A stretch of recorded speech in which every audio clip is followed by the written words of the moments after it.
हमारा आज का अध्ययन बिंदु है इतिहास क्या है। E.H. कार के अनुसार इतिहासकार तथा इतिहास के तथ्य एक दूसरे के लिए आवश्यक हैं। बिना तथ्यों के इतिहासकार आधारहीन एवं व्यर्थ है। बिना इतिहासकार के तथ्य जीवन विहीन तथा निरर्थक होते हैं। अतएव इतिहास क्या है, इस प्रश्न के प्रति E.H. कार का प्रथम उत्तर यह है कि इतिहास इतिहासकार तथा तथ्यों के बीच स्थित अंतरक्रिया की अविच्छिन्न प्रक्रिया है। इतिहासकार तथा तथ्यों के बीच स्थित अंतरक्रिया की यह आदान प्रदानात्मक प्रक्रिया, जिसे कार ने वर्तमान तथा अतीत के बीच संवाद की संज्ञा प्रदान की है, अगोचर अथवा एकाकी व्यक्तियों के बीच होने वाला संवाद नहीं, अपितु वर्तमान कालिक समाज तथा अतीत कालिक समाज के बीच होने वाला संवाद है। अतीत केवल वर्तमान के संदर्भ में बुद्धिगम्य होता है और वर्तमान को संपूर्णतः केवल अतीत के प्रकाश में समझा जा सकता है। मनुष्य को अतीत कालिक समाज को समझने के योग्य बनाना तथा वर्तमान कालिक समाज के ऊपर उसके नियंत्रण की वृद्धि कराना इतिहास का यह द्विविध कर्तव्य है। इतिहास एक संघर्ष प्रक्रिया है जिसका परिणाम अच्छा या बुरा होता है। दुख इतिहास में अंतर्निहित है। इतिहास में कभी कभी इस समस्या का विवेचन प्रगति की कीमत अथवा क्रांति की कीमत जैसे पदों से अभिव्यक्त होता है, किंतु यह भ्रामक है। हम यह मान लें कि अच्छा तथा बुरा के समान अमूर्त अवधारणाएं इतिहास के दायरे के बाहर हैं। जिस प्रक्रिया में अमूर्त नैतिक अवधारणाओं को विशिष्ट ऐतिहासिक सामग्री प्रदान की जाती है, वह एक ऐतिहासिक प्रक्रिया है। श्रेष्ठ इतिहासकार वह है जो अपने मूल्यों से इतिहास निर्धारित स्वरूप को स्वीकार करता है, वह नहीं जो अपने मूल्यों की वस्तुनिष्ठता इतिहास के बाहर होने का दावा करता है। इतिहास के तथ्य पूर्णतया वस्तुनिष्ठात्मक अथवा निर्व्यक्तिक नहीं हो सकते, क्योंकि वे इतिहासकार द्वारा महत्व प्रदान किए जाने के फलस्वरूप ही तथ्य बनते हैं। इतिहास में निर्व्यक्तिकता तथ्य की निर्व्यक्तिकता न होकर तथ्य तथा व्याख्या के बीच स्थित अतीत, वर्तमान तथा भविष्य के बीच स्थित संबंध की निर्व्यक्तिकता है। पूर्ण सत्य की अवधारणा इतिहास के जगत में समीचीन नहीं है, संभवतः विज्ञान के जगत में भी नहीं। निर्व्यक्तिकता का अर्थ E.H. कार के अनुसार देखते हैं। E.H. कार के विचार से इसके दो अर्थ होते हैं। एक तो यह है कि उसके अंदर समाज में तथा इतिहास में उसकी स्थिति की सीमित दृष्टि से ऊपर उठने की क्षमता है। दूसरा यह है कि उसमें भविष्य के प्रति अपनी दृष्टि को इस प्रकार निरूपित करने की क्षमता है कि अतीत का उसे सम्यक अवबोध हो सके। निर्व्यक्तिक इतिहासकार वह है जिसमें अतीत तथा भविष्य दोनों के प्रति एक दूरदर्शी दृष्टि है। इतिहासकार की अतीत की व्याख्या महत्वपूर्ण तथा प्रासंगिक का उसका चयन नए लक्षणों के क्रमिक उद्भव के साथ विकसित होता है। इस नई व्याख्या तथा पुनर्व्याख्या का पूर्ण तिरस्कार नहीं करना चाहिए, मानना चाहिए, अपितु इसमें सम्मिलित है तथा नई का इसके ऊपर प्रतिष्ठापन है। इतिहासकार तथ्य तथा मूल्य को अलग नहीं कर सकता। इतिहास मनुष्य का अपने विवेक के प्रयोग द्वारा अपने परिवेश यानी अतीत को समझने तथा उसका परिष्कार यानी भविष्य करने की दिशा में दीर्घकालीन संघर्ष है, किंतु आधुनिक युग में क्रांतिकारी रूप में इस संघर्ष को विस्तारित कर दिया है। अतीत, वर्तमान तथा भविष्य इतिहास की अनंत श्रृंखला में परस्पर घनिष्ठ रूपेण संबंध है। कार की महत्वपूर्ण रचनाओं में history of Soviet Russia, international relations between two the world war और व्हाट इज हिस्ट्री प्रमुख हैं। E.H. कार की पुस्तक व्हाट इज हिस्ट्री इतिहास सिद्धांत की प्रमुखतम पाठ्य पुस्तकों में है। इतिहास का अर्थ दूसरे प्रकार से प्रगति की अवधारणा। हीगल से लेकर कार तक कई विद्वानों ने इतिहास में उद्धार ढूंढने का प्रयास किया है, किंतु राइनहोल्ड नेपुर जैसे धर्मशास्त्रियों ने इसका विरोध किया है तथा यह तर्क दिया कि इतिहास इस प्रकार कोई प्रतिश्रुति नहीं देता। इतिहास की अवधारणा प्रगति की अवधारणा से जन्मी है। टोयनबी धर्मशास्त्री नहीं थे। इसके विपरीत ऐतिहासिक साक्ष्य के आधार पर उसका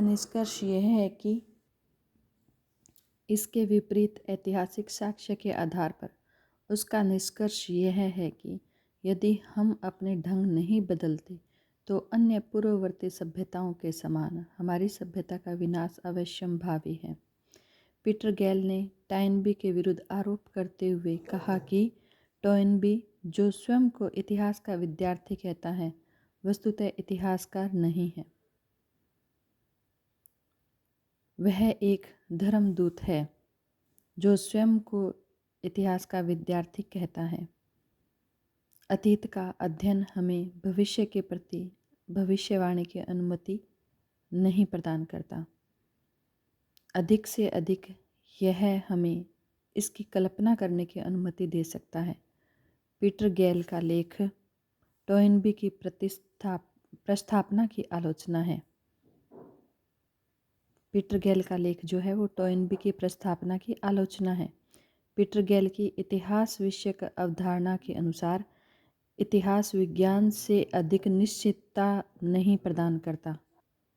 इतिहास अतीत तथा वर्तमान के बीच कभी न समाप्त होने वाला परिसंवाद है, जिसमें वर्तमान अंततः अतीत की अपेक्षा स्वयं के विषय में अधिक जान सकता है तथा जिसमें इतिहास की शिक्षाओं को कभी भी भविष्य के प्रति पूर्ण विश्वास के साथ प्रयुक्त नहीं किया जा सकता। श्रद्धा तथा इतिहास राइनहोल्ड नेबूर के अनुसार। बार्थोल्ड जॉर्ज नेबूर, समयकाल 1776 से 1831 ईस्वी। प्रारंभ में पेशेवर इतिहासकार नहीं थे। नेबूर वह प्रसिद्ध ब्राह्मणार्थी कॉन्स्टेन नेबूर के पुत्र थे। नेबूर का रोम का इतिहास 2 जिल्दों में द हिस्ट्री ऑफ रोम 1811 से 1812 रोमन साम्राज्य की उत्पत्ति के पुनर्निर्माण की दिशा में प्रथम प्रयास था। पूर्ववर्ती इतिहासकारों द्वारा केवल रोमन साम्राज्य की विजयों के लेखन का प्रयास किया गया था।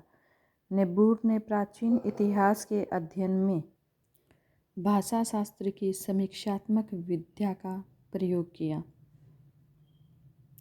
आधुनिक युग में प्राय सभी प्रकार के मनुष्यों में यह विश्वास समान रूपेण प्रचलित रहा है कि ऐतिहासिक विकास एक विमुक्तिकारी प्रक्रिया है। मानवीय संस्कृति अनंत विकास का विषय है। वर्तमान युगीन संस्कृति में तर्कशीलता में उतना विश्वास नहीं है जितने कि इतिहास में श्रद्धा है तथा इस अवधारणा ने विविध प्रकार के चिंतकों के चिंतन में स्थान पाया है। Leibniz, Kant, Hegel, Mill, Comte, Herbert Spencer सभी ने एक अथवा दूसरे रूप में ऐतिहासिक आशावादिता में विश्वास का प्रदर्शन किया है। मार्क्स भी इसका अपवाद नहीं है। इस प्रकार इस अवधारणा ने आधुनिक संस्कृति को एक अभूतपूर्व एकात्मकता प्रदान की है। H.G. वेल्स की इतिहास की रूपरेखा में ऐतिहासिक प्रक्रिया को मानव समुदाय के प्रजातंत्रीकरण तथा सार्वभौमिकरण की ओर विकासोन्मुख माना। यद्यपि प्रजातंत्र की परिणति को विभिन्न लोगों ने विभिन्न प्रकार से परिभाषित किया, इसी प्रकार ऐतिहासिक विकास के कारण के प्रश्न पर भी सहमति का अभाव था। सामाजिक डार्विनवाद, प्रकृतिवाद के प्रकारों में ऐतिहासिक विकास को प्राकृतिक विकासवाद के विस्तरण मात्र के रूप में देखा गया। डार्विन के अनुयायियों ने प्रगति की प्रत्याभूति को योग्यतम की अतिजीविता में देखा। अन्यों ने प्रकृति तथा इतिहास दोनों में ही एक ऐसी गति का दर्शन किया जो दृढ़ अहंकारवाद से दूसरों के हितों के प्रति अधिकाधिक विचार की ओर अग्रसर हो रही है।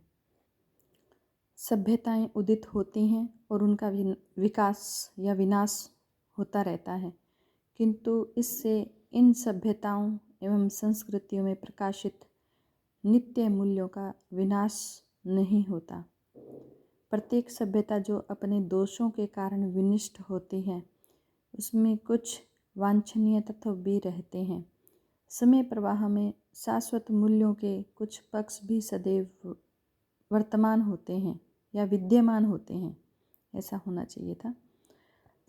यदि ऐसा है तो यह प्रश्न उठता है कि क्यों नहीं ऐतिहासिक प्रक्रिया इस प्रकार के शाश्वत मूल्यों को संग्रहित करती है एवं निरर्थक वस्तुओं को विनिष्ट कर देती है, क्योंकि अंतिम निर्णय की संभावना इतिहास के अंदर नहीं, इतिहास की समाप्ति पर ही हो सकती है। श्रद्धा एक अंतिम निर्णय तथा अंतिम पुनरुज्जीवन की प्रतीक्षा करती है।